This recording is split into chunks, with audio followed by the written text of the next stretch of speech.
Emma's scream died in her throat as the Lakota warrior dispatched the bobcat with a single arrow, then turned to her bleeding, pregnant body crumpled on the cabin floor. With her husband miles away and her premature labor beginning, the man her people called enemy was now her only hope for survival. Before we continue, don't forget to subscribe to the channel, like the video, and comment where in the world you're watching from. Let's go. The wind howled like a wounded animal through the cracks in the log cabin's walls, carrying with it flurries of snow that settled on the rough-hewn floor. Emma Wilson pressed her palm against the small of her back, wincing as another dull ache radiated through her swollen body. 8 months pregnant, and still the child within her kicked with a vigor that both reassured and exhausted her. "You shouldn't go," she said, watching her husband Thomas stuff dried meat and a spare woolen shirt into a leather satchel. "The storm's getting worse." Thomas paused, his tall frame casting a long shadow in the amber glow of the hearth fire. His face, weathered beyond his 28 years, softened as he looked at her. "We're down to our last sack of flour and half a jar of preserves," he said, his voice gentle but firm. "The winter's barely begun, Em. If I don't make it to Fort Harrison now, we won't last till spring." His eyes dropped to her rounded belly. "Neither will the little one." Emma nodded, knowing he was right, but unable to silence the dread that had settled in her chest like a cold stone. Their nearest neighbors, the Crawfords, were a half-day's ride away. The doctor was in Helena, 2 days east if the weather held. "I'll be back in 4 days, Thomas promised, crossing the room to place his calloused hands on her shoulders. 5 at most, if the snow slows me down." Emma forced a smile. "The baby isn't due for another month. We'll be fine." Thomas knelt before her, pressing his ear to her belly. "You hear that, little one? Stay put till I get back." The baby kicked in response, and Thomas laughed. Stubborn, like your mother." "Like both of us," Emma corrected, running her fingers through his sandy hair. They had been stubborn enough to leave Philadelphia behind, to stake their claim on this wild, unforgiving land when everyone had warned them against it. 2 years of hard labor had yielded a sturdy cabin, a small field that had produced its first meager harvest that autumn, and a future that stretched before them, uncertain but theirs. Before dawn the next morning, Thomas saddled his horse, securing the empty packs he would fill with supplies for the return journey. Emma stood in the doorway, wrapped in a patchwork quilt, watching as her husband's breath clouded in the frigid air. "Keep the rifle loaded and by the door," he reminded her, "and don't be sparing with the firewood. We've got plenty stacked against the north wall." "I know, Thomas," she said softly. They had been through this ritual before, but never with her so close to her time, never with winter bearing down on them with such ferocity.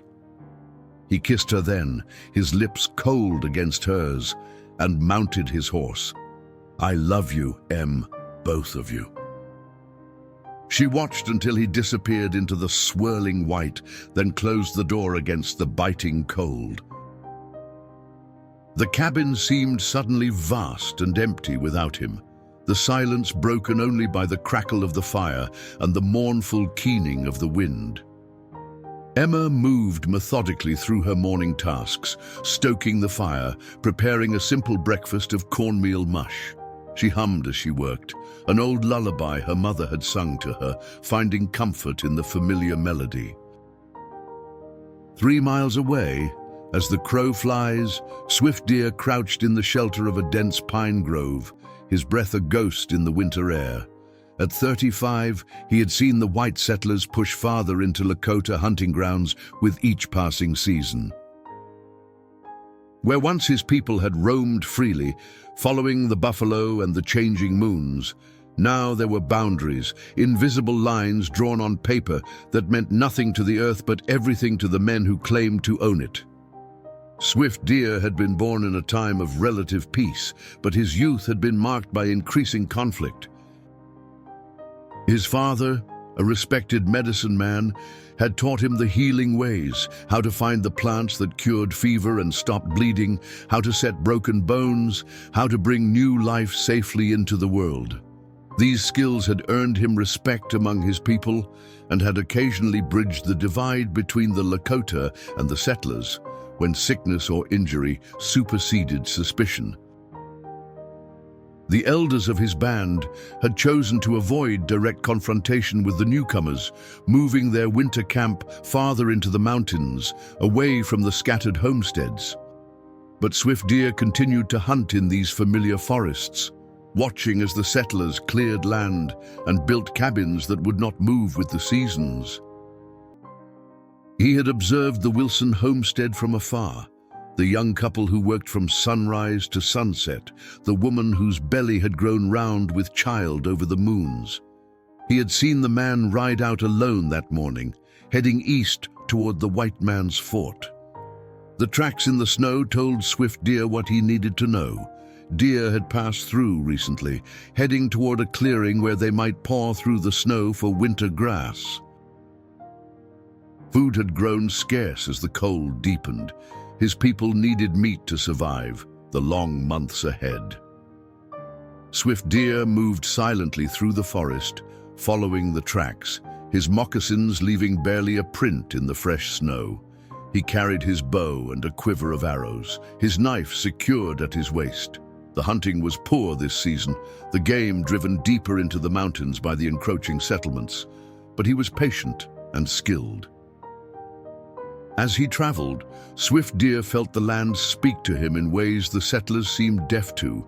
He noticed how the birds had fallen silent, how the air carried a tension that whispered of more than just the coming storm. Something was wrong. He paused, listening intently, trying to decipher what the forest was telling him. Then he heard it, a scream, high and desperate, cutting through the stillness, human female. Coming from the direction of the Wilson cabin, Swift Deer hesitated. The whites feared and mistrusted his kind, and he had been taught to keep his distance. But the scream came again, raw with terror, and he found himself moving toward it, drawn by an instinct deeper than caution. The woman was alone, in danger. With child, Swift Deer's father had taught him that all life was sacred, that to heal was the highest calling. He quickened his pace, snow crunching beneath his feet, the cabin now visible through the trees. Emma had just placed another log on the fire when she heard it, a scratching at the window, faint at first, then more insistent. She froze, the hairs on the back of her neck rising. In the 2 years they'd lived on the homestead, she'd grown accustomed to the sounds of the wilderness, the lonely cry of wolves in the distance, the rustle of nocturnal creatures in the underbrush, the creaking of trees as they swayed in the wind. But this was different, deliberate. Her hand moved instinctively to her belly, protective. The rifle. Thomas had told her to keep it close. It stood propped against the wall near the door, loaded as he had instructed. Emma took a step toward it, then stopped as a new sound reached her, a low, hungry growl. She turned slowly toward the window. Through the crude glass, clouded with frost at the edges, she saw it, a bobcat, its tawny fur dusted with snow, its eyes reflecting the firelight like twin lanterns in the growing dusk. It was thin, ribs visible beneath its winter coat. The harsh season had driven it closer to human dwellings in search of food. Emma backed away, her heart hammering against her ribs. The bobcat's paws scrabbled at the window frame, testing it. Thomas had built the cabin solid, but the window was its weakest point. Glass they'd hauled all the way from Helena, set in a wooden frame that had warped slightly in the summer heat. She had almost reached the rifle when the window gave way with a splintering crash. The bobcat leapt into the cabin in a spray of broken glass and snow, landing on the table with a thud that sent Emma's few precious dishes clattering to the floor. Emma screamed, lunging for the rifle, but her swollen body slowed her. The bobcat sprang again, driven by starvation to a boldness unnatural to its kind. Its claws raked across Emma's upraised arm as she tried to shield herself, tearing through her woolen sleeve and into the flesh beneath. Pain seared through her, hot and immediate. She screamed again, stumbling backward, crashing into the rocking chair Thomas had made for her last Christmas. It tipped over, sending her sprawling. The fall knocked the breath from her lungs, and she felt a sudden, alarming tightness across her abdomen. The bobcat circled, tail twitching, preparing for another attack. Blood from Emma's arm dripped onto the wooden floor. She tried to crawl toward the fallen rifle, now hopelessly out of reach. The creature tensed, muscles bunching beneath its spotted coat. "No," Emma whispered, curling protectively around her unborn child. "Please, God, no!" Swift Deer heard the second scream as he approached the cabin, spurring him into a run. The sound of breaking glass and an animal's growl confirmed his fears. He burst into the clearing just as a third cry, weaker than the others, emanated from the cabin. Without hesitation, Swift Deer knocked an arrow and pushed through the partially open door. The scene inside crystallized in an instant. The pregnant white woman on the floor, blood seeping from wounds on her arm, the bobcat poised to attack again, the overturned furniture and scattered belongings. The animal whirled at his entrance, hissing, its attention divided between the two humans. Swift Deer drew his bow in one fluid motion and loosed the arrow. It struck true, piercing the bobcat's chest. The creature yowled, a shrill cry that seemed to hang in the air as it slumped to the floor, paws twitching before it lay still. Emma stared at the man standing in her doorway, his bow now lowered, snowflakes melting on his shoulders. Her vision blurred, shock and pain threatening to pull her under. She recognized him as one of the Lakota who sometimes passed through the valley, though she had never seen him up close. His black hair was braided, adorned with a single eagle feather. His face, angular and weathered, bore the same wariness she felt. You saved me," she managed, her voice barely above a whisper.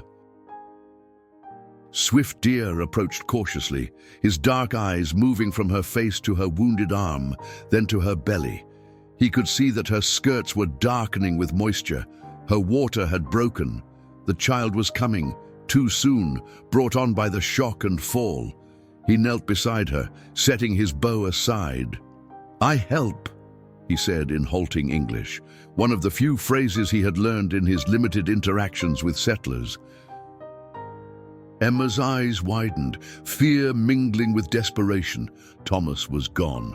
The nearest neighbor was hours away, and they had never been friendly. The baby was coming, and she was bleeding. What choice did she have? She nodded, wincing as another pain, sharper than before, gripped her. Swift Deer moved with practiced efficiency. He lifted Emma gently, laying her on the bed in the corner of the single-room cabin.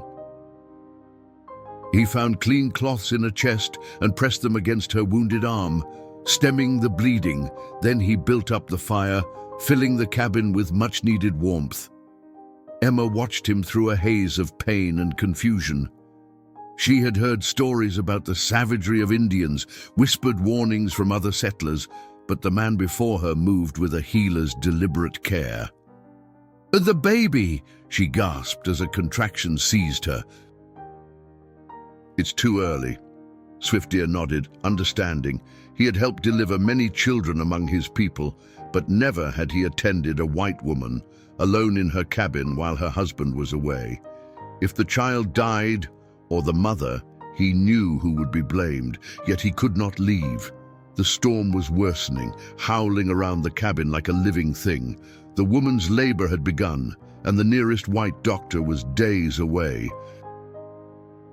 "I stay," he said simply, meeting her frightened gaze with steady resolve. "I help." Emma clutched his hand as another contraction tore through her, earlier and stronger than it should have been. Outside, the blizzard sealed them in together, two souls from different worlds united by circumstance and the approaching miracle or tragedy of birth. Night had fully descended upon the cabin, transforming the windows into black mirrors that reflected the desperate scene within. Emma lay on the bed, her face gleaming with sweat despite the chill that periodically rattled through her body. The contractions were coming faster now, waves of pain that left her gasping and clutching at the rough quilt beneath her. Swift Deer had dragged the dead bobcat outside, leaving it on the porch to be dealt with later. The snow had already begun to cover its still form, a reminder of how close death had come. Now he worked methodically, tending first to Emma's wounded arm. The gashes were deep but clean, 4 parallel lines from the creature's claws. He washed them carefully with water he'd heated on the fire, his movements gentle yet confident. "You doctor?" Emma asked between contractions, watching as he inspected the wounds. Swift Deer looked up, considering her question. "Medicine man," he replied, tapping his chest, like father before him. He reached for his pouch, which hung at his side, and withdrew a small bundle of dried herbs. He crushed them between his fingers, releasing a pungent, earthy aroma, then mixed them with a bit of melted fat from the cooking pot near the hearth. Emma flinched as he applied the paste to her wounds, but the sharp sting quickly gave way to a cooling numbness that blessed relief. "What is that?" she asked, curiosity momentarily overriding her fear. "Yarrow, stops bleeding, kills bad spirits in wound." He wrapped her arm with strips torn from one of the clean cloths he'd found. "Medicine of your people, good for some things. Medicine of my people, good for others," as if to punctuate his words. Another contraction seized Emma, more powerful than the last. She cried out, back arching against the thin mattress. Swift Deer placed a steadying hand on her shoulder, his expression revealing nothing of the concern growing within him. The labor was progressing too quickly for a first child, and the woman was losing strength with each passing hour. When the contraction subsided, Emma collapsed back, panting. "My husband should be here," she whispered, a tear sliding down her temple and into her hair. "He doesn't even know." Swift Deer nodded, understanding the words and the grief behind them. He had witnessed many births among his people, moments of joy, but also of profound vulnerability. Women surrounded by mothers, sisters, aunts, the wisdom and comfort of generations. This woman had no one but him, a stranger whose people her kind feared and despised. "Name?" he asked, pouring a cup of water and helping her drink. "Emma," she replied, her voice steadier after the water. "Emma Wilson. My husband is Thomas." Her eyes searched his face. "And you?" "Swift Deer," he said, touching his chest. Then, remembering the white man's ways, he added, "Some call running elk." Emma attempted a smile, which quickly twisted into a grimace as another contraction began. Swift Deer checked her progress, his hands moving with practiced skill. The baby had not turned properly. Among his people, there were techniques for this, passed down through countless generations of healers. "Baby wrong way," he explained, meeting her frightened gaze. I turn." Emma's eyes widened with fear. She had heard stories of difficult births, of women who labored for days only to lose both child and life. She had hoped the doctor in Helena would attend her when her time came, but now there was only this man, this Indian, with his strange medicines and foreign ways. Will Will it hurt the baby? She asked, her hand protective over her belly. Swift Deer's expression softened. I deliver many babies. Strong babies. He placed his hand beside hers on the mound of her stomach. Mother strong, baby strong. Something in his steady gaze, in the quiet confidence of his movements, reassured her. Emma nodded, giving her permission. Outside, the wind shrieked around the cabin's corners, driving snow against the walls with a sound like thrown sand. The repaired window, Swift Deer had covered the broken glass with a piece of oiled hide from Emma's sewing basket, bulged slightly with each gust. Swift Deer built up the fire once more, then prepared for what was to come. He laid out clean cloths, positioned water within reach, and carefully washed his hands. As he worked, he hummed a low, melodic chant, a prayer to the spirits of healing, asking for their guidance and protection. What are you singing? Emma asked, trying to focus on anything but the growing pressure in her belly. Prayer, Swift Deer replied, asking spirits to watch over birth. He hesitated, then added, You pray too, your God. Emma nodded, a fresh wave of tears filling her eyes. Yes, though I don't know if he hears me all the way out here. Swift Deer's expression remained impassive, but his eyes held unexpected warmth. All gods here. Anywhere under sky, another contraction began, more intense than any before. Emma cried out, clutching blindly for something to hold. Swift Deer took her hand, allowing her to squeeze his fingers with crushing force as the pain peaked. When it passed, leaving her trembling and exhausted, Swift Deer knew he could wait no longer. The baby needed to be turned now, while Emma still had strength to push. Be strong, Emma Wilson, he said, using her full name as a sign of respect, like Mother Buffalo protecting calf. Pain comes, but so does new life.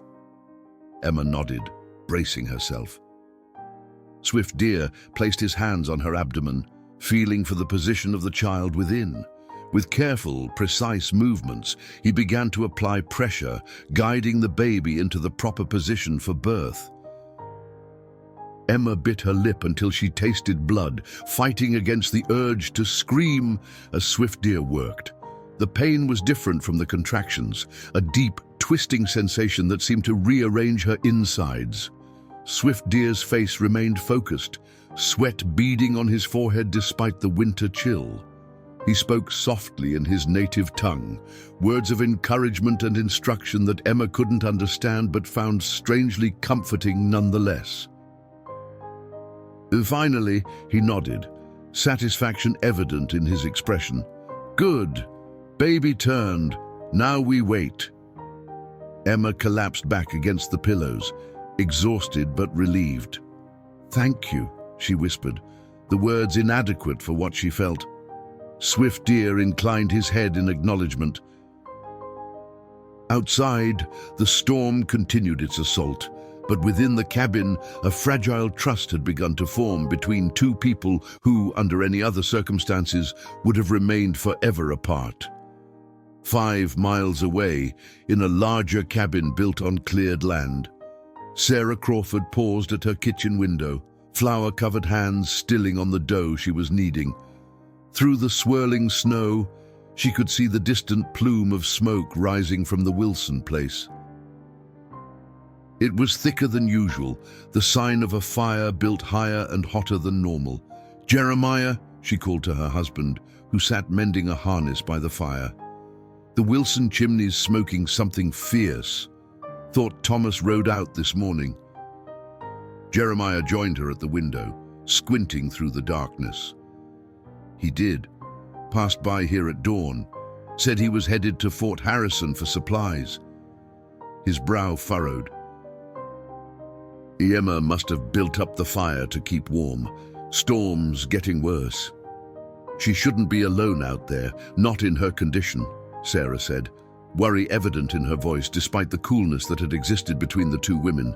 The Wilsons kept to themselves, Rarely joining community gatherings, Emma, with her books and city ways, had made few friends among the scattered homesteaders. Jeremiah shrugged. Thomas knows his business. Besides, it's not our place to interfere. Sarah pressed her lips together, unconvinced but unwilling to argue. She returned to her bread-making, but her eyes kept drifting to the window, to that column of smoke cutting through the winter night.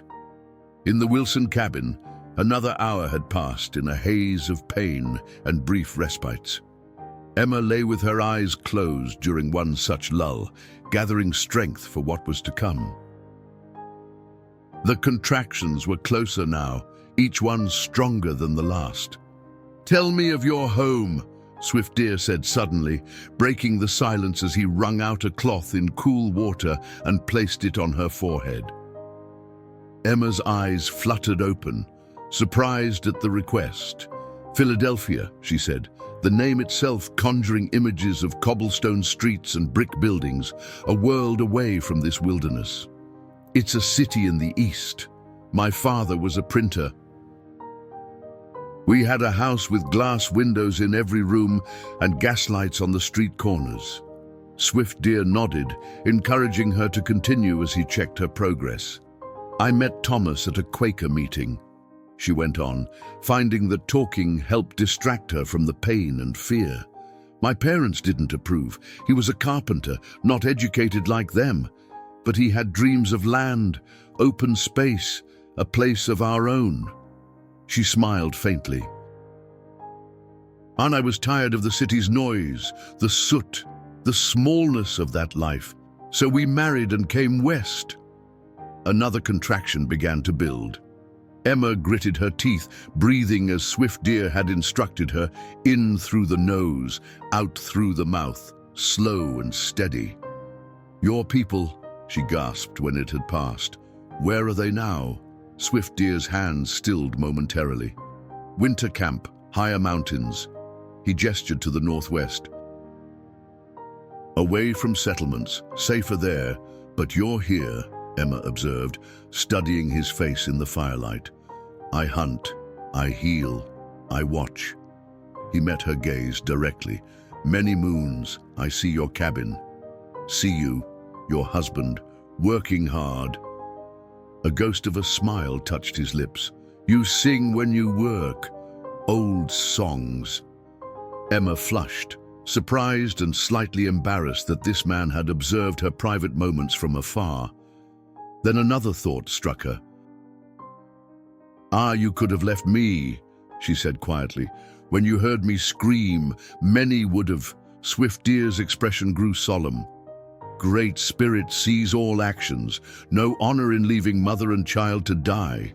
He paused, then added, "Your husband helped Broken Arrow last trading season. When others chased him away, called names, your husband gave water, gave blanket." Emma hadn't known this. Thomas had never mentioned such an encounter. The revelation warmed her, affirming her belief in the man she had married.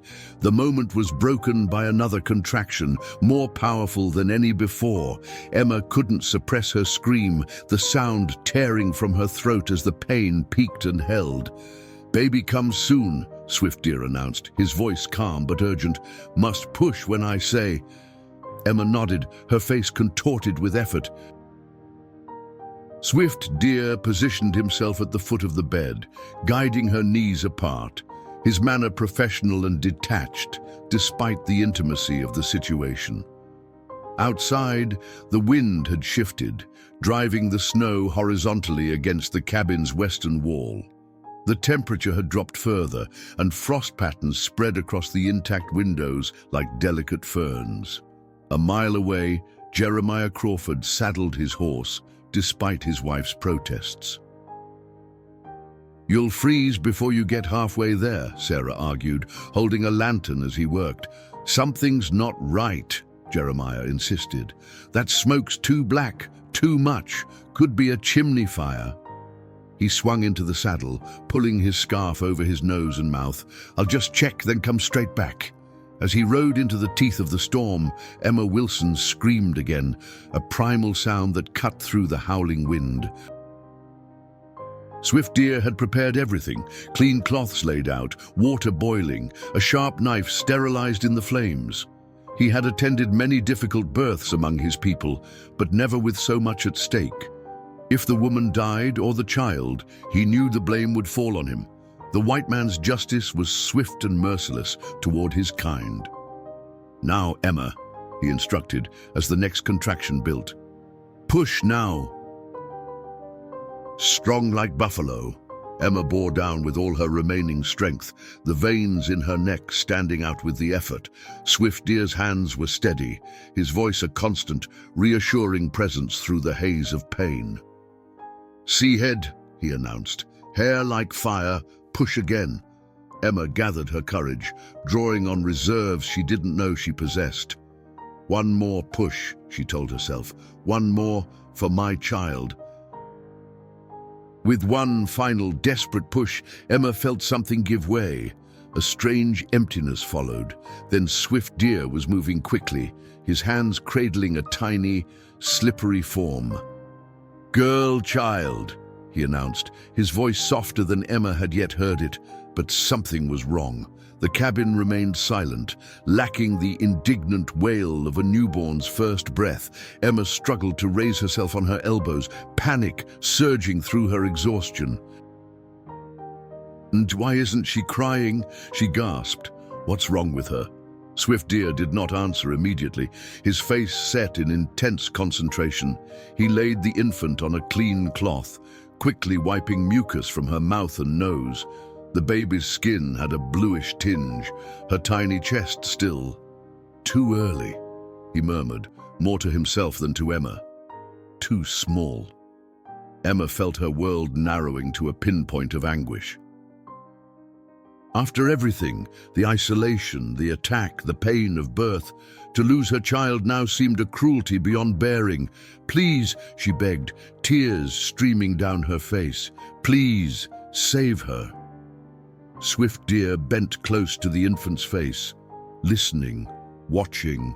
Then he began to massage the tiny chest with 2 fingers, gentle but insistent. He murmured words in his native tongue, a prayer or incantation that filled the cabin with its rhythmic cadence. Seconds stretched into an eternity.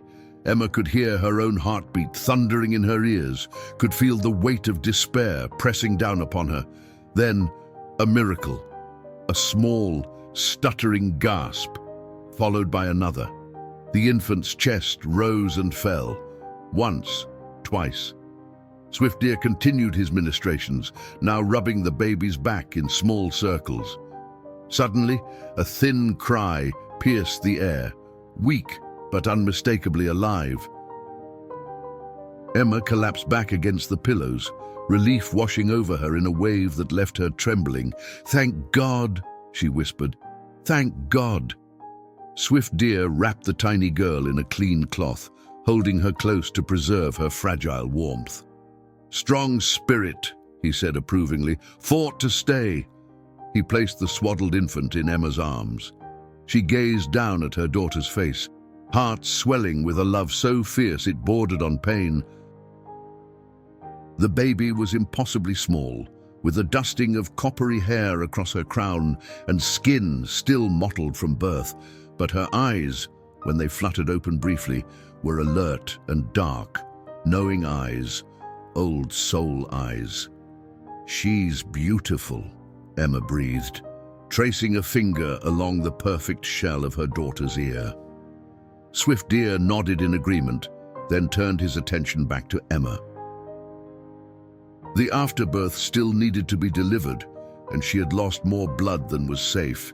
He prepared another herbal mixture, this one to stem bleeding and help her womb contract. As he worked, the cabin door suddenly burst open with a gust of snow and frigid air. Jeremiah Crawford stood in the doorway, rifle raised, his face a mask of shock as he took in the scene before him. "Get away from her, Indian," he shouted, aiming the weapon at Swift Deer's chest. Emma clutched her baby closer, her voice rising in alarm. "No, Jeremiah, no! He saved us!" Swift Deer had gone very still, his hands raised slightly, palms forward in a gesture of peace. His eyes, however, remained steady, showing neither fear nor aggression. Jeremiah hesitated, rifle still trained on Swift Deer. "Mrs. Wilson, are you hurt?" "Did he—" His eyes darted to the blood-stained bedding, to the bandaged wound on her arm. "A bobcat attacked me," Emma explained quickly, her voice hoarse from screaming. "It broke through the window. Swift Deer killed it, then my labor started early." She swallowed hard. "He delivered my baby Jeremiah. He saved both our lives." Jeremiah's aim wavered slightly, doubt creeping into his expression. "How do I know he's not the one who hurt you?" "These savages, he is a healer," Emma interrupted firmly. "Among his people, like a doctor." She met Jeremiah's gaze directly. "Please lower your rifle. There's been enough violence in this cabin today." After a long, tense moment, Jeremiah slowly lowered his weapon. His shoulders remained rigid, his stance wary, but the immediate threat had passed. "Sarah saw the smoke," he explained, eyes still fixed on Swift Deer. "Thought there might be trouble." "There was," Emma acknowledged, "but not from him." She looked down at her daughter, who had begun to make small mewling sounds of hunger. "I need to feed her, and I'm very tired." The exhaustion of birth was claiming her now that the crisis had passed, her eyelids growing heavy. Jeremiah shifted uncomfortably. "I should get Sarah. She knows about women's matters." He glanced at Swift Deer again, suspicion still evident in his gaze. "He should go, now that you're safe." Swift Deer had not moved from his position, aware that any sudden motion might rekindle the settlers' fear. But at Jeremiah's words, he shook his head slightly. "Mother weak," he said, his English careful and deliberate. "Child small. Need watching. Need medicine." He gestured to the herbs he had been preparing. "I stop bleeding." Emma nodded in agreement. "Please, Jeremiah, let him finish, then we can discuss what's best." Jeremiah frowned, clearly torn between his distrust of the Indian and his reluctance to contradict a woman who had just given birth. Finally, he stepped back, though he kept his rifle in hand. "No, I'll wait here," he said, positioning himself near the door. "You do what you need to, Mrs. Wilson." "But I'm watching him." Swift Deer acknowledged this with a slight nod, then returned to his work. With calm efficiency, he helped Emma deliver the afterbirth, then administered the herbal tea he had prepared. His movements were measured, his demeanor respectful, giving her as much privacy as possible under the circumstances. The baby had begun to nurse, her tiny mouth rooting instinctively at Emma's breast. Despite her exhaustion, Emma felt a profound sense of wonder watching her daughter's first meal. "What will you name her?" Swift Deer asked softly, his back now turned as he cleaned his hands in a basin of water. Emma hadn't considered names for a girl. She and Thomas had been so certain they were having a son, but looking at her daughter's delicate features, at the reddish hair that promised to be as fiery as her own, she knew. "Grace," she said. "And her name is Grace." Swift Deer glanced over his shoulder, a question in his eyes. "It means a blessing you don't deserve," Emma explained. "A gift when all seems lost." Swift Deer nodded slowly, understanding. "Good name, strong name." He turned fully to face her, his expression solemn. "Grace Wilson will have 2 stories of her birth. White story, Lakota story. Both true." Dawn broke reluctantly over the snow-covered landscape, pale light filtering through clouds that still spilled occasional flurries. The storm had finally spent its fury, leaving behind a transformed world of pristine white drifts and ice-laden trees that glittered in the weak sunlight. Inside the Wilson cabin, an uneasy truce had settled. Jeremiah had dozed fitfully in the rocking chair, his rifle across his knees, while Swift Deer maintained his silent vigil near the hearth, occasionally adding wood to keep the fire strong. Emma slept deeply, one arm protectively curled around her newborn daughter. The crunch of approaching footsteps roused both men simultaneously. Swift Deer rose smoothly to his feet, alert but calm. Jeremiah jerked awake, fumbling for his rifle before regaining his bearings. "That'll be Sarah," he muttered, moving to the door. Sure enough, Sarah Crawford stood on the porch, wrapped in layers of wool and fur against the cold. Behind her, their teenage son Matthew led a horse pulling a small sledge laden with supplies. "Merciful heavens," Sarah gasped as she entered, her eyes widening at the sight of Swift Deer. Despite Jeremiah's warning about the Indian's presence, seeing him in person, tall and imposing in his buckskin clothing, dark eyes watchful, was jarring. Her gaze darted to Emma, asleep with the infant, then back to Swift Deer. Are they? They're both alive. No thanks to me," Jeremiah said grimly. "I got here after everything." Sarah hesitated, then steeled herself and approached the bed. She was a practical woman who had assisted at several births in their small community. Her experienced eye took in Emma's pallor, the careful bandaging of her arm, the clean linens beneath her despite the obvious signs of a difficult delivery. "The child came early," she observed, gently pulling back the blanket to look at the sleeping infant. "So tiny." "Girl," Swift Deer said from his position by the fire. "Strong spirit," Sarah startled slightly at his voice but didn't turn. "Has she nursed?" Swift Deer nodded. "2 times. Good milk." An awkward silence fell, broken only by Matthew stamping his feet at the doorway as he brought in the last of the supplies. Food, clean linens, medicines from Sarah's own stores. "Pa, the storm's clearing, but there's 3 feet of snow in some places," he reported. "It took us twice as long as usual to get here." "You should go back now," Sarah decided, removing her outer layers. "Your sisters will need help with the chores. I'll stay with Mrs. Wilson until her husband returns." Jeremiah frowned. "I'm not leaving you alone with a new mother and her infant," Sarah interrupted, an edge to her voice. "Don't be foolish, Jeremiah. If he meant harm, he'd have done it long before now." She bustled about, arranging her supplies with brisk efficiency. "Besides, you'll do more good checking if any other homesteads need help after the storm." The logic was sound, though Jeremiah's expression remained troubled.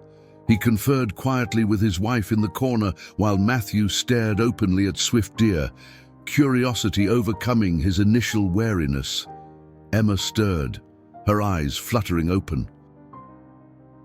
She took in the new arrivals with a mixture of relief and apprehension. "Sarah," she murmured, "thank you for coming." Sarah approached the bed, her manner softening. Whatever differences had existed between the two women seemed insignificant now. "How are you feeling, Mrs. Wilson?" "Emma, please," she insisted weakly. "And I've been better, though I suspect I'd be dead if not for Swift Deer." At the mention of his name, Swift Deer moved closer, holding a cup of steaming liquid. "Drink," he instructed Emma. "For strength, for milk."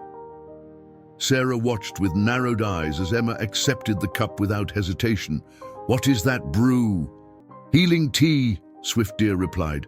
"Red raspberry leaf, nettle, good for mothers." Sarah's eyebrows rose in surprise.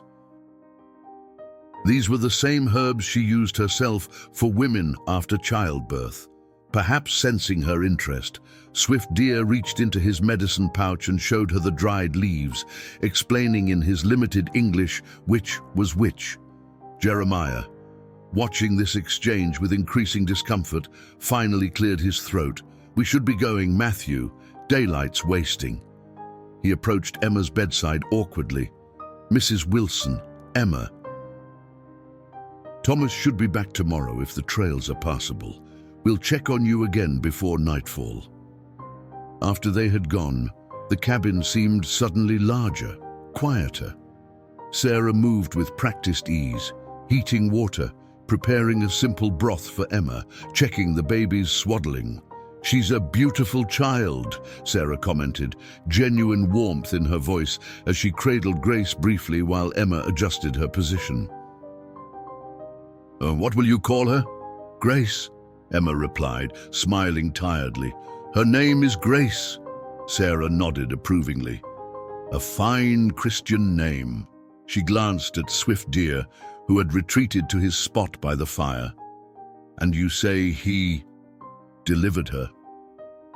Emma described the harrowing events of the previous day, the BOBCAT attack, the premature labor, Swift Deer's arrival, and his skilled assistance throughout the birth. She didn't omit the frightening moments when Grace had not immediately breathed, nor Swift Deer's intervention that had saved the infant's life. Sarah listened in silence, her expression thoughtful. When Emma finished, she said quietly, "The Lord works in mysterious ways indeed." Swift Deer, who had been replenishing his supplies of herbs from the stores he carried, approached with another cup of tea, this one for Sarah. "For cold journey," he explained, "warm inside." After a moment's hesitation, Sarah accepted the offering with a nod of thanks. She sipped cautiously, then more deeply, surprised by the pleasant, spicy flavor. "My husband will be grateful," Emma said suddenly, looking between Sarah and Swift Deer. "When Thomas returns, he'll want to thank you both." Swift Deer's expression remained unreadable. "Better I go before husband returns." "Less trouble." "Nonsense," Emma protested, though she knew he was probably right. Thomas was more open-minded than many settlers, but finding an Indian in his home, having attended the birth of his child, it would be a shock at best. "He's right," Sarah said reluctantly. "Men are less practical about these things. Thomas might react poorly at first, even if he comes to understand later." Emma felt a surprising surge of sadness at the thought of Swift Deer leaving. In the space of a day, this stranger had become intimately connected to the most profound moment of her life.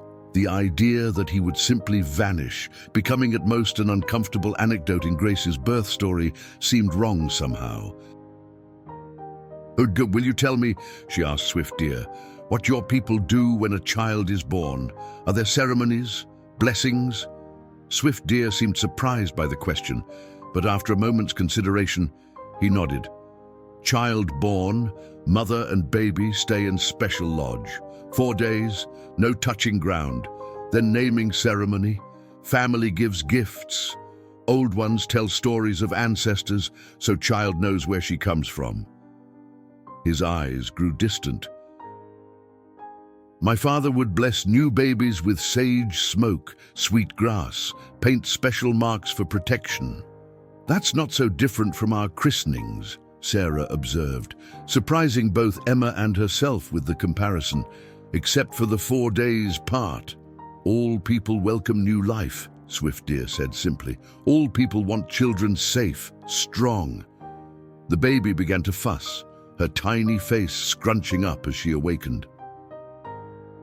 Emma lifted her to her breast, and Grace latched on with surprising vigor for one so small.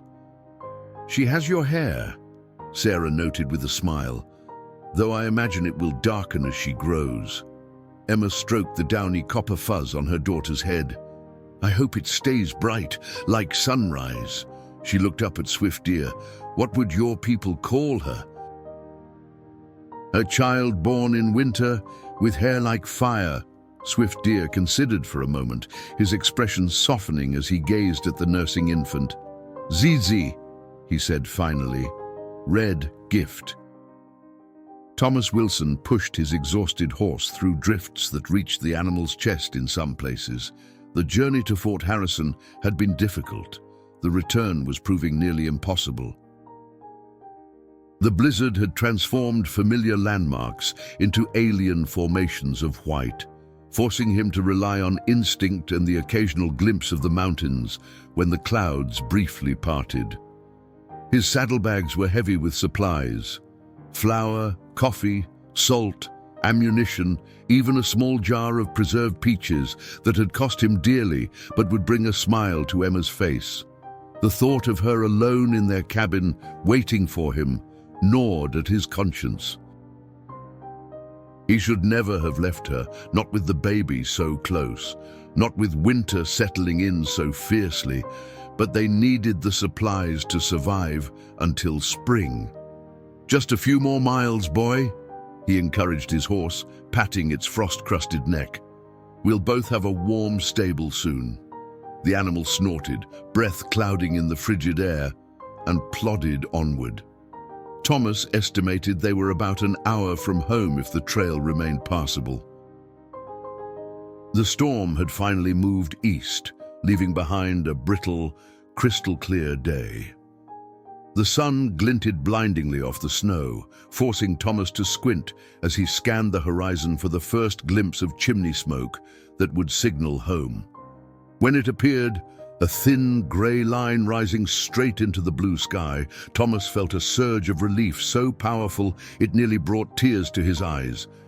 Emma had maintained the fire, which meant she was safe. All his fears of returning to a dark, cold cabin, of finding his wife, he refused to complete the thought. Instead, he urged his horse to greater speed, heedless now of his own exhaustion. Back at the cabin, the mood had grown more relaxed as the day progressed. Sarah had helped Emma wash and change into a clean nightgown, then had set about putting the cabin in order, sweeping up the last fragments of broken glass, scrubbing bloodstains from the floor, preparing a hearty stew from the supplies she'd brought. Swift Deer had made himself useful in his own way, splitting more firewood, repairing the damaged window frame with greater care than Emma's temporary fix, and checking regularly on both mother and child. His manner remained respectful but reserved, especially in Sarah's presence. Grace had nursed several more times, though each session was brief, her tiny mouth tiring quickly. Swift Deer watched with concern, noting the infant's periods of restlessness, followed by unusual stillness. "Baby too small," he said quietly to Emma when Sarah stepped outside to gather more snow to melt for washing. "Need keep warm, need feed often." "Even in night," Emma nodded, the worry she'd been suppressing rising to the surface. "She'll survive, won't she? She seems so fragile." Swift Deer's expression was solemn. "Many small babies die before first snow melts, but many live." He touched Grace's cheek with one gentle finger. "This one fights like mother." Emma smiled weakly. "I didn't fight. I just endured." "Same thing," Swift Deer replied with unexpected conviction. "The enduring is women's war, no less brave than men's battles." This perspective startled Emma. Among her own people, women's suffering was often dismissed or glorified as their natural lot, especially the pains of childbirth, seen as Eve's curse. Swift Deer's framing of endurance as a form of courage, of strength, resonated deeply with her. "And in your tribe," she asked, curiosity overcoming her usual reserve, "are women respected?" Swift Deer seemed to consider how best to answer. "Women own lodges, decide when tribe moves camp, say who can marry daughters. Some women heal, like me. Some women dream true dreams, speak to spirits." He paused. "Not same as white ways." "No," Emma agreed thoughtfully. "Not the same at all." Sarah returned then, stamping snow from her boots. "Obadiah, your husband should be back by tomorrow noon, weather permitting," she said briskly. "I'll stay until then. Jeremiah will understand." She glanced at Swift Deer. "And you?"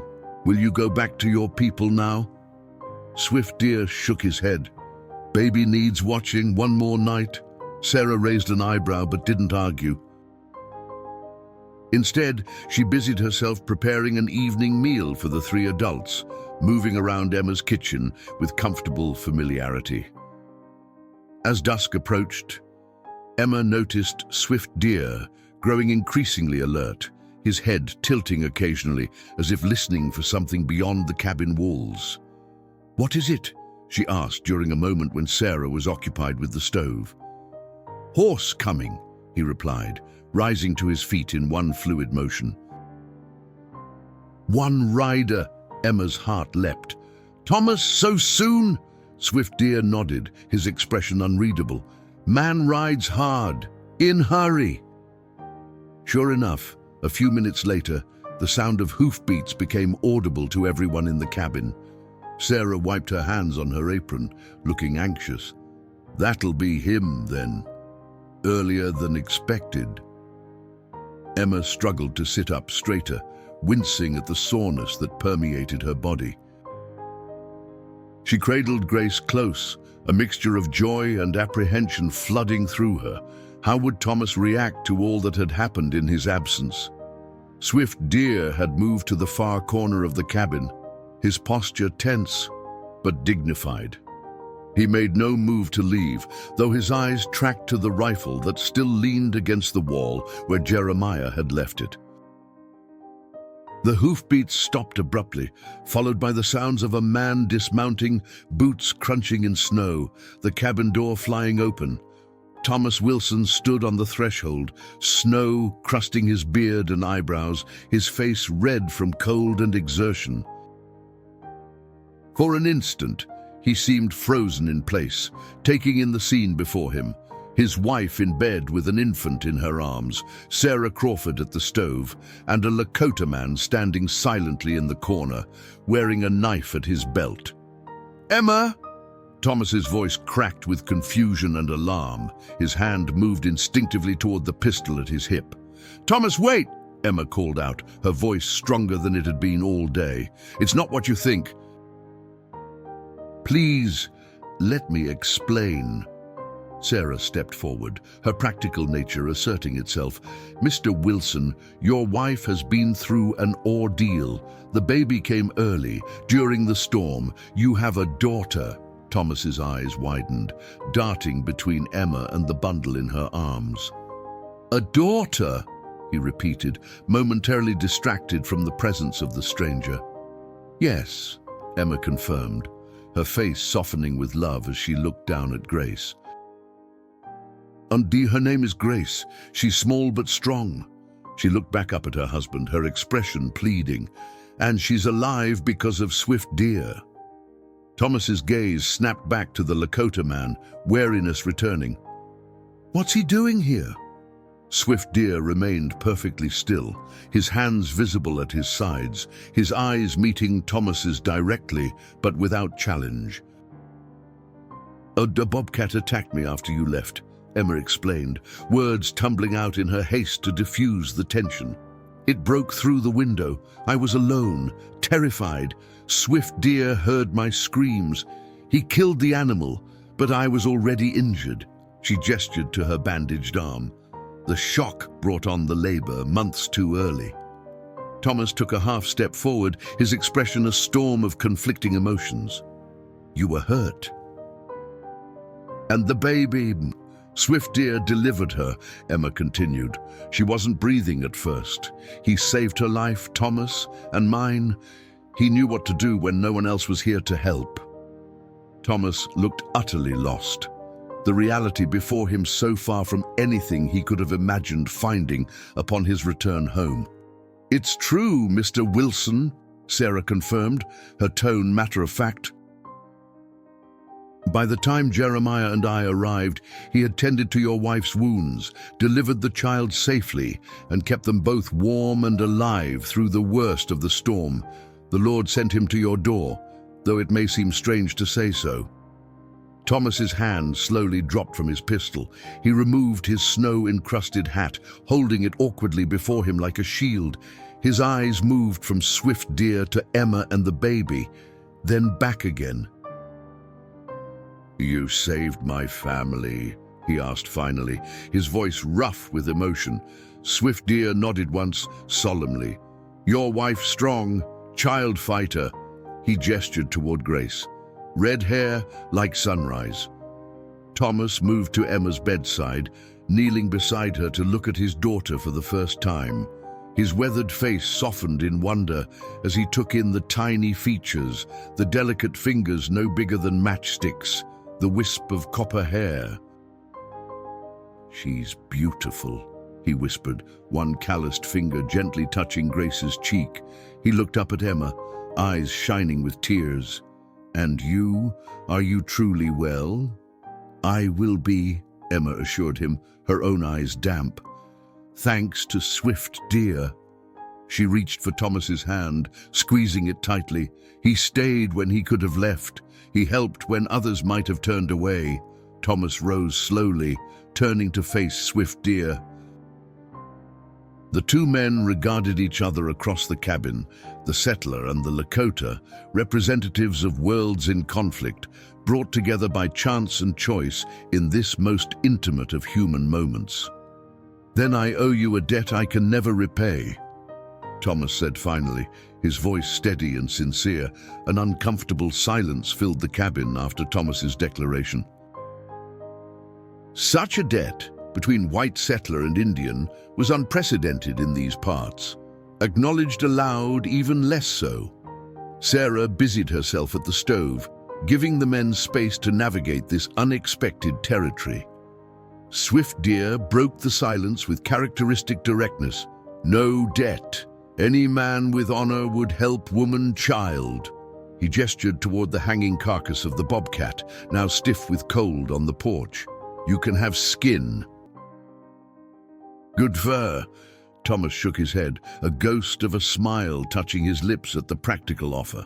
"That's hardly equal to my wife and daughter's lives." He hesitated, then extended his hand. "Thank you, Swift Deer." After a moment's consideration, Swift Deer clasped Thomas's hand in the white man's custom. Their eyes met, and something unspoken passed between them, an acknowledgement of the strange circumstance that had brought them together and the common ground they now shared, however temporary. "You must be hungry after your journey," Sarah interjected, setting a steaming bowl of stew on the table. "Eat while it's hot. Your wife needs rest." Thomas gratefully accepted the food, suddenly aware of his gnawing hunger. He sat at the table, but positioned his chair to maintain a clear view of Emma and the baby. As he ate, Emma recounted the full story of the attack, the birth, and Swift Deer's care. Thomas listened intently, his expression shifting from concern to amazement to something akin to reverence. "When she wouldn't breathe," Emma said, her voice catching at the memory. "I thought we'd lost her, but Swift Deer knew exactly what to do." He breathed life back into her, Thomas, like a miracle. Thomas set down his spoon, visibly moved. In Philadelphia, even with doctors and hospitals, many babies don't survive such early births. Out here? He left the sentence unfinished, the implication clear. Without Swift Deer, Grace's chances would have been virtually non-existent. Swift Deer, who had been checking the infant while Emma spoke, looked up at Thomas. "Baby still danger." "Too small. Need much milk, much warmth." His tone was professional, matter of fact. "Wife needs rest, good food, no work for many days." Thomas nodded, accepting the instructions without question. "I'll see to it." Sarah gathered her shawl. "I should head back before dark. Jeremiah will be worried." She hesitated, then added, "If you need anything, send word. I can come again tomorrow." "Thank you, Sarah," Emma said warmly. "And for everything." After Sarah's departure, the cabin settled into an odd domestic arrangement. Thomas unpacked the supplies he'd brought from Fort Harrison, proudly showing Emma the jar of peaches he'd purchased at such expense. She smiled, touched by his thoughtfulness, even as the events of the past day made such small luxuries seem distant and unimportant. Swift Deer remained, moving quietly about the cabin as evening fell.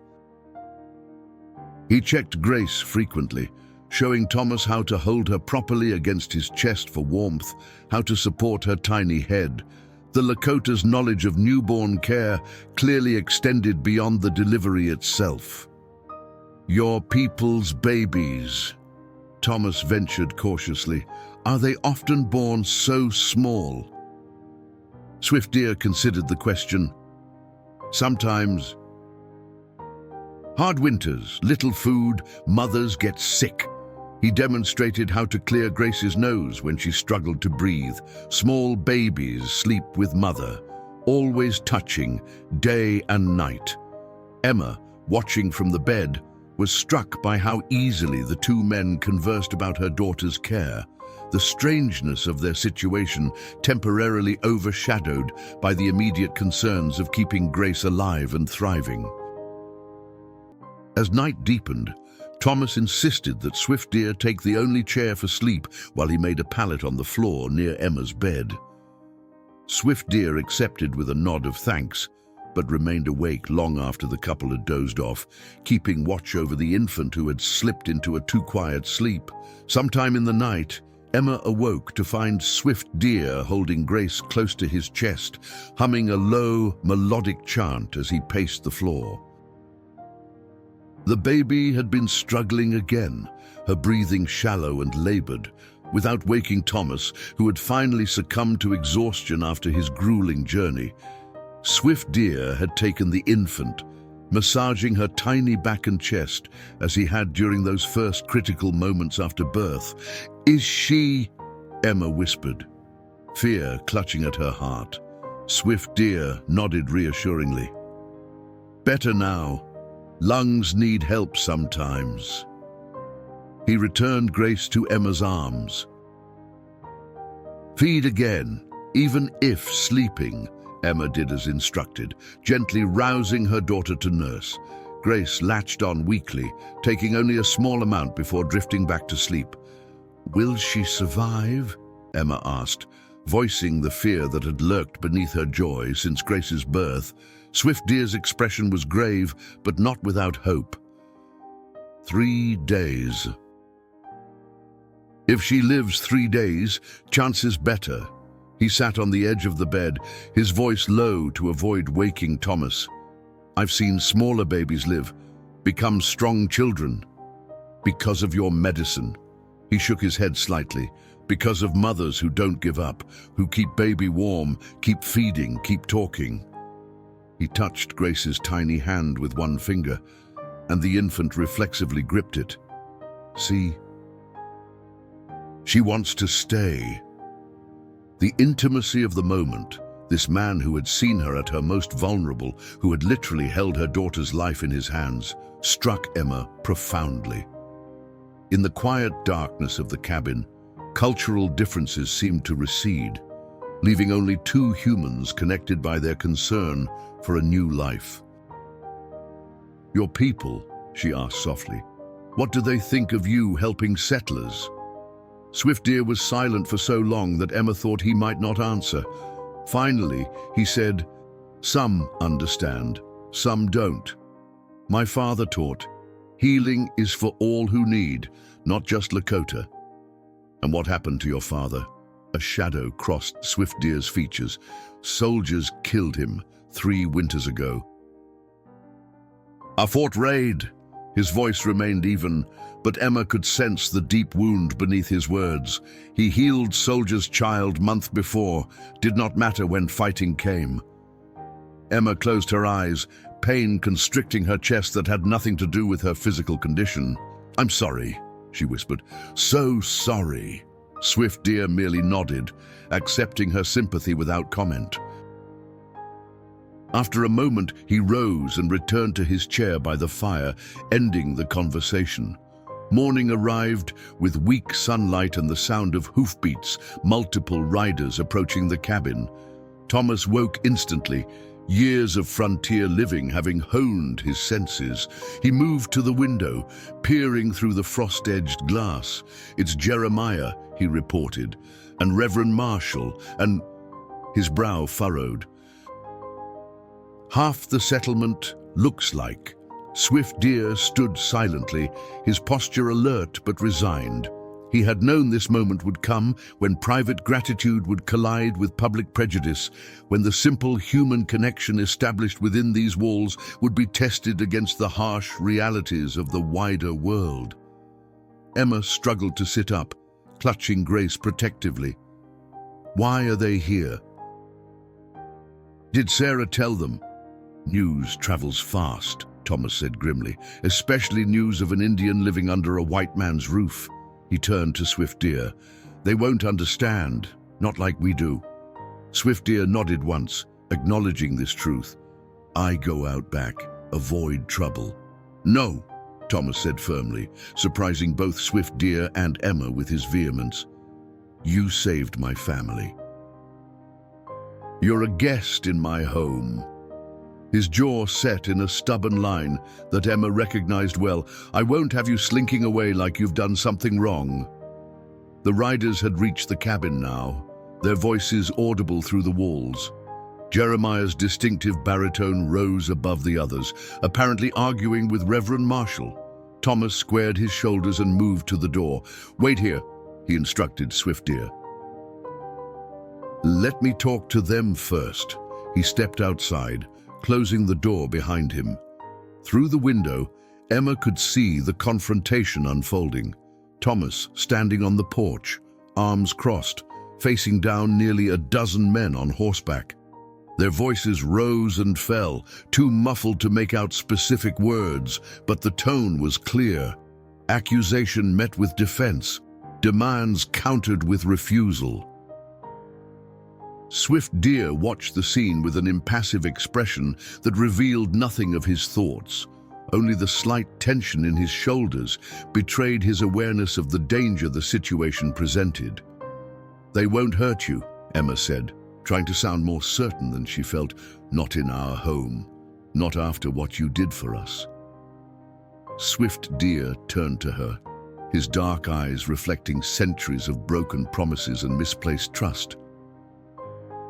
Your husband is brave," he said simply, "but one man against many."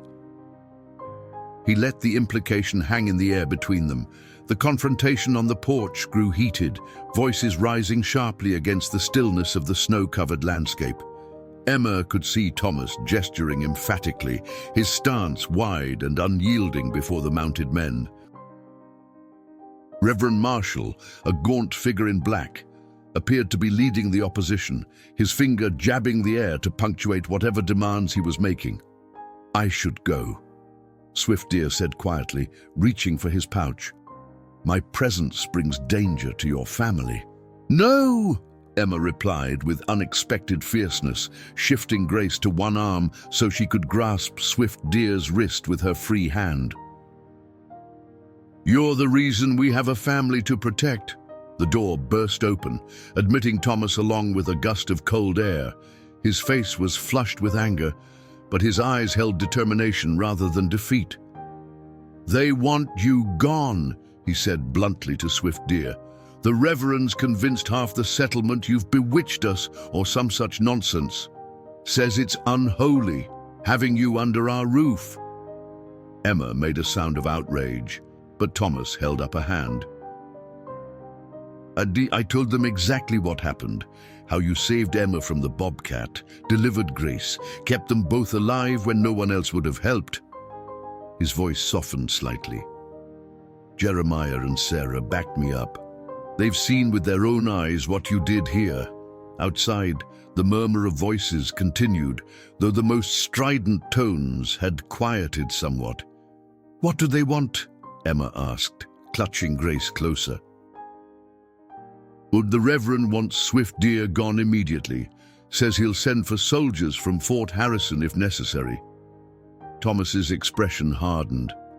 "I told him he's welcome to try, but no one's removing a guest from my home by force." Swift Deer watched Thomas with careful consideration.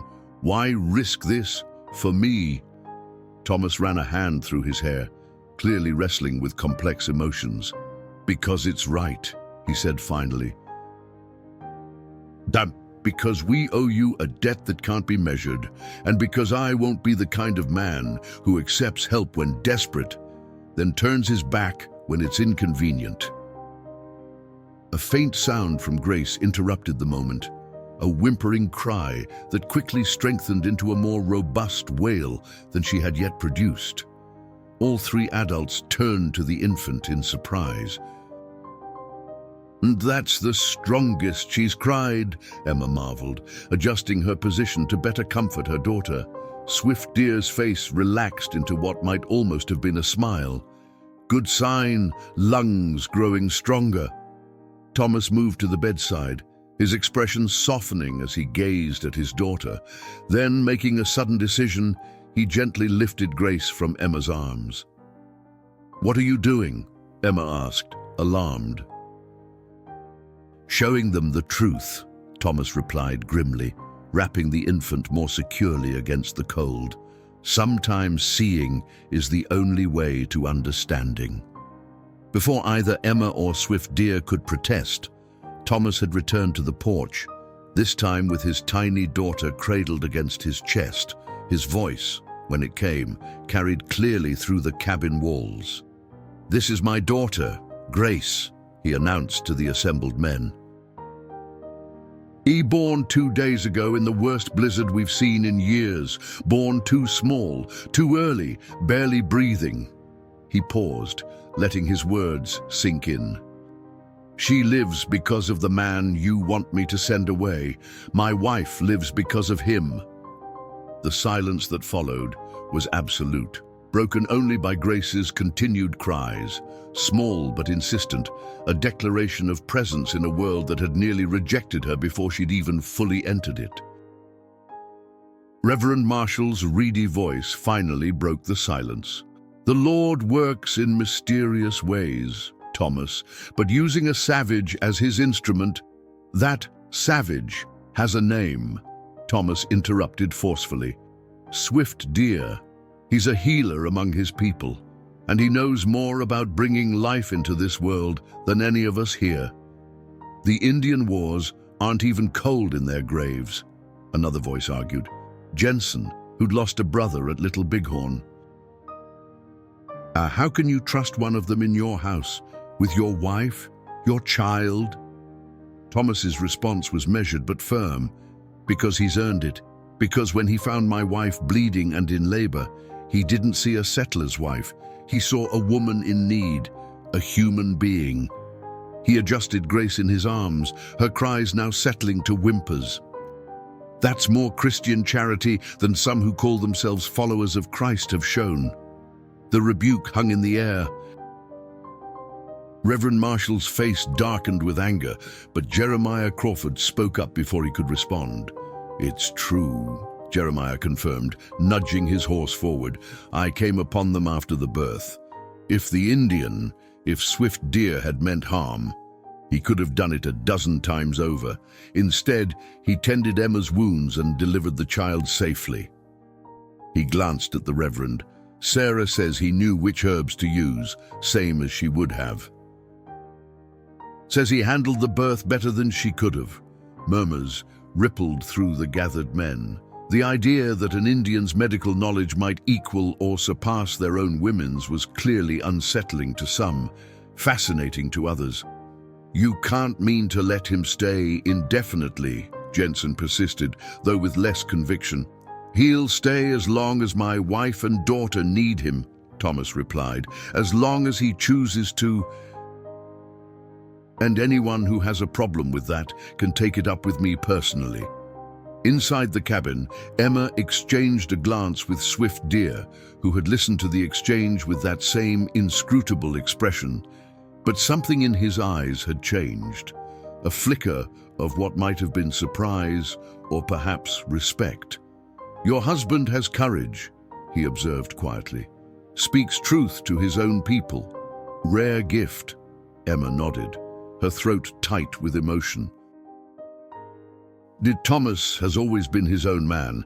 It's why I married him, against my parents' wishes. She shifted uncomfortably, wincing at the persistent soreness. But I never expected this, standing against the whole settlement for Indian, Swift Deer finished when she hesitated, not done before. The door opened again, and Thomas returned with Grace, who had fallen back asleep. The confrontation appeared to be over. Through the window, Emma could see the men dispersing, some looking thoughtful, others disgruntled. "They're leaving," Thomas confirmed, placing Grace carefully back in Emma's arms. "For now, at least. The Reverend isn't happy, but he won't send for soldiers without the support of the other families, and Jeremiah made it clear where he stands." "What happens now?" Emma asked, looking between the two men. Thomas exhaled heavily, the weight of the past few days evident in the slump of his shoulders. "Now we focus on what matters, getting you both well." He turned to Swift Deer. "You're welcome to stay as long as needed. I meant what I said out there." Swift Deer nodded solemnly. 3 days. Watch baby closely." He gestured to Grace. "After 3 days, if breathing stays strong, danger less." "And then?" Thomas prompted. "Then I return to my people," Swift Deer replied simply. "Winter camp needs healer." The frankness of his answer seemed to reassure Thomas, who nodded in understanding. There was no pretense between them, no illusion that this unusual arrangement could extend beyond necessity. As the day progressed, a tentative routine established itself. Thomas took over the cabin's maintenance, stoking the fire, preparing meals, even attempting to wash the blood-stained linens under Swift Deer's matter-of-fact instructions. Swift Deer continued to check on Grace regularly, teaching both parents how to recognize signs of trouble and how to respond. Late in the afternoon, Sarah Crawford returned, this time alone. She brought freshly baked bread, a jar of her preserved vegetables, and most precious, clean infant clothes she had sewn herself, modified to fit Grace's tiny frame. "The settlement's in quite an uproar," she reported as she helped Emma change the baby. "Half the men think you're both heroes for standing up to the Reverend, the other half." She shrugged expressively. "Well, they'll come around when they see this little one healthy and thriving." "Besides, I've learned more about birthing in 2 days than in 20 years of assisting at childbirths. Knowledge is knowledge, no matter its source." That evening, as the winter sun set early beyond the frost-covered windows, an unexpected visitor arrived. Jeremiah Crawford appeared at the door, hat in hand, his manner uncharacteristically hesitant. "Brought some of the men," he announced after Thomas invited him in. "Just to talk." "If that's agreeable." Thomas glanced at Swift Deer, who nodded almost imperceptibly. "Send them in," Thomas decided, "but one at a time, and no weapons in my house." Over the next hour, 3 of the settlement's men, Jensen included, to everyone's surprise, came to see for themselves the Indian who had saved Emma Wilson and her child. They asked awkward, sometimes offensive questions that Swift Deer answered with dignified patience. They examined the dead bobcat, still hanging from the porch rafter. They peered at tiny Grace, marveling at her size and the fact of her survival. None apologized for the morning's confrontation, but when they left, each nodded respectfully to Swift Deer, an acknowledgement that transcended words. 3 days passed with an intensity that seemed to compress time into a series of critical moments. Grace struggling to breathe in the night, Swift Deer massaging her tiny chest until her lungs cleared, Emma's milk coming in fully, bringing relief and a new kind of pain. Thomas learning to swaddle his daughter in the Lakota way, tight against the body to mimic the womb's security. Dawn broke on the fourth day with a clarity that turned the snow-covered landscape into a sea of diamonds. Emma woke to find Thomas already up, standing at the window with Grace cradled against his chest. The infant's eyes were open, alert in a way they hadn't been before, taking in the golden light that spilled across her father's weathered features. "She made it," Thomas said softly, turning to Emma with wonder in his voice. 3 days, like swift deer said. Emma pushed herself up in bed, still tender but healing well under Swift Deer's care. "Where is he?" "Outside, checking his snares." Thomas brought Grace to her mother, carefully transferring the bundled infant to Emma's waiting arms. "He says she's strong enough now that the danger has passed." A complex emotion flickered across Emma's face, relief mingled with something like sadness. "So he'll be leaving today," Thomas nodded, sitting on the edge of the bed.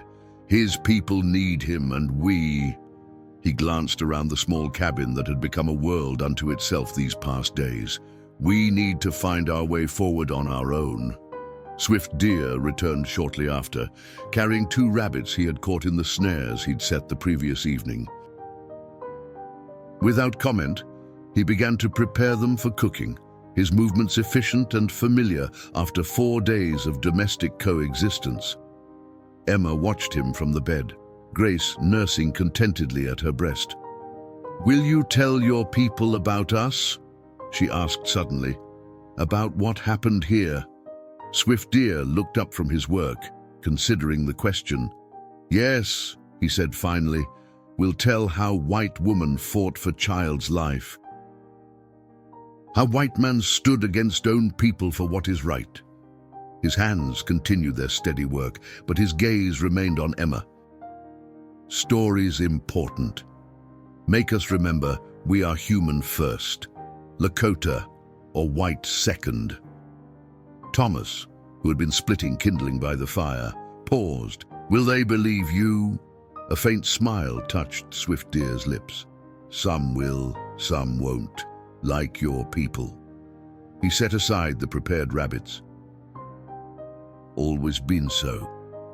As morning progressed into afternoon, there was an unspoken awareness that Swift Deer's departure approached. Emma found herself watching him more intently, committing to memory the precise way he checked Grace's breathing, the exact proportions of the herbal tea he prepared for Emma's continued recovery. Thomas disappeared briefly after the midday meal, returning with something wrapped in oilcloth.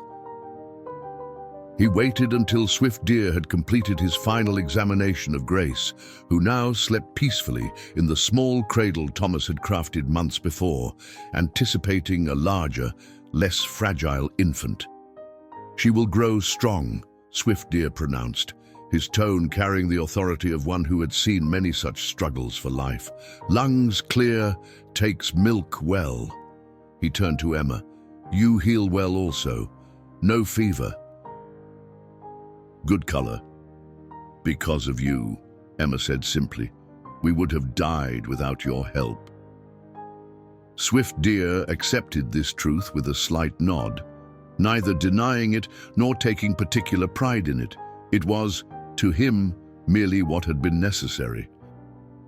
Thomas cleared his throat, stepping forward with the wrapped bundle.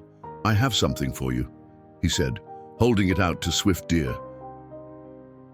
"It's a poor token of our gratitude, but offered with a full heart."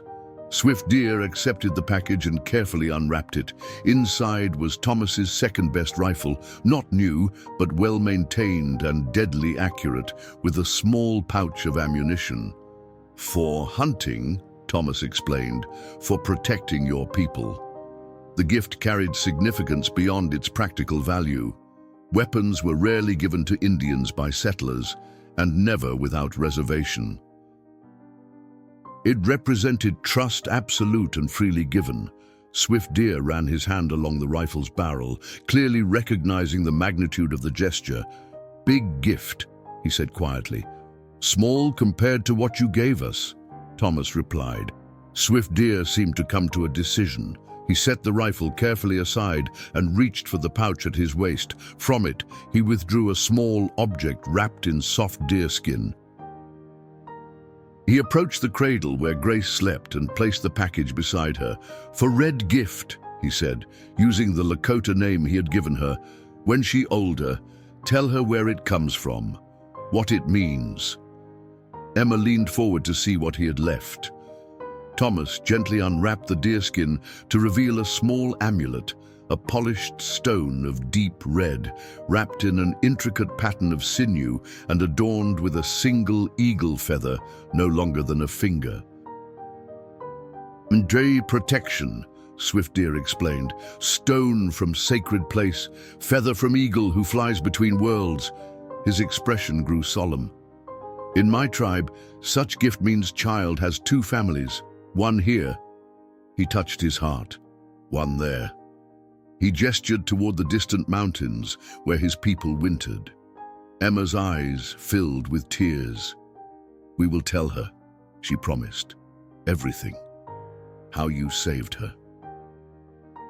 How you honored her with this name, Red Gift." Swift Deer nodded, satisfied. He gathered his few belongings, accepting the rabbits Thomas had wrapped for his journey and the extra ammunition.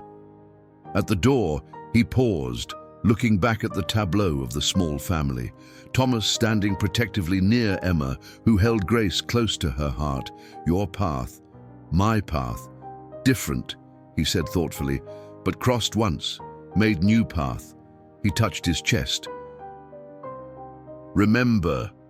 With those words, he was gone, the door closing softly behind him. Thomas and Emma remained motionless, listening to the crunch of snow beneath moccasins growing fainter until silence reclaimed the cabin. "I never even properly thanked him," Emma whispered, a tear slipping down her cheek. Thomas sat beside her on the bed, one arm encircling her shoulders. "But I think he knew." Spring came earlier than usual that year, the snow retreating by mid-March to reveal tender shoots of grass and the first brave wildflowers. Emma sat on the porch, Grace bundled against the lingering chill, watching Thomas repair the winter's damage to their small barn. Grace had thrived beyond all expectations, growing from the fragile infant of those desperate days into a robust 4-month-old with a shock of copper hair that caught the sunlight like a flame.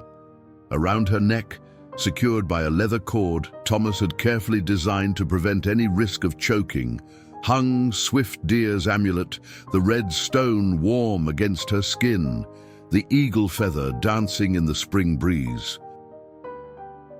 A rider appeared on the horizon, following the rutted trail that led past their homestead toward Helena. As he drew closer, Emma recognized Jensen, returning from a supply run to the fort. Relations with the settlement had normalized gradually after Swift Deer's departure. The Reverend maintained a cool distance, but others, influenced by Jeremiah and Sarah's unwavering support, had come to accept, if not fully understand, what had transpired in the Wilson cabin during that fateful blizzard. Jensen reined in his horse at their fence. "Mrs. Wilson," he greeted, tipping his hat. "Fine day." "Indeed it is, Mr. Jensen," Emma replied cordially. "Any news from the fort?" Jensen dismounted, approaching the porch with an uncharacteristic hesitancy. "Actually, there is something. Not sure if it matters to you folks, but..." He reached into his saddlebag and withdrew a small package wrapped in cloth. "Indian at the trading post asked me to deliver this. Seemed to know exactly who you were." Emma's heart quickened. "Was it Swift Deer?" Jensen shook his head. "Younger fellow. Said he was kin, though. Said the medicine man wanted the child to have it when the first flowers bloomed." Emma accepted the package with trembling hands. After Jensen had continued on his way, she carefully unwrapped it to reveal a tiny pair of moccasins, exquisitely beaded with a sunburst pattern in yellow and red.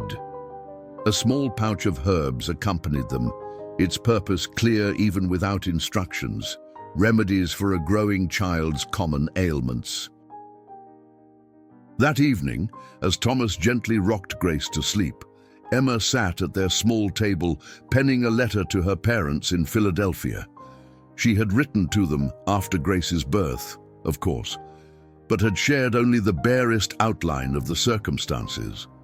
Now, dipping her pen in ink, she began to tell the full story of a blizzard, a bobcat, and a Lakota healer who had bridged worlds to save her child. "They won't understand," Thomas observed, reading over her shoulder. "Perhaps not," Emma agreed, continuing to write. "But Grace will someday, and she deserves to know the whole truth of her beginning." Thomas nodded, gazing down at his sleeping daughter.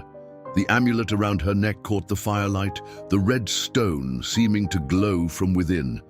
"Two families," he murmured, recalling Swiftdeer's words. "Two worlds."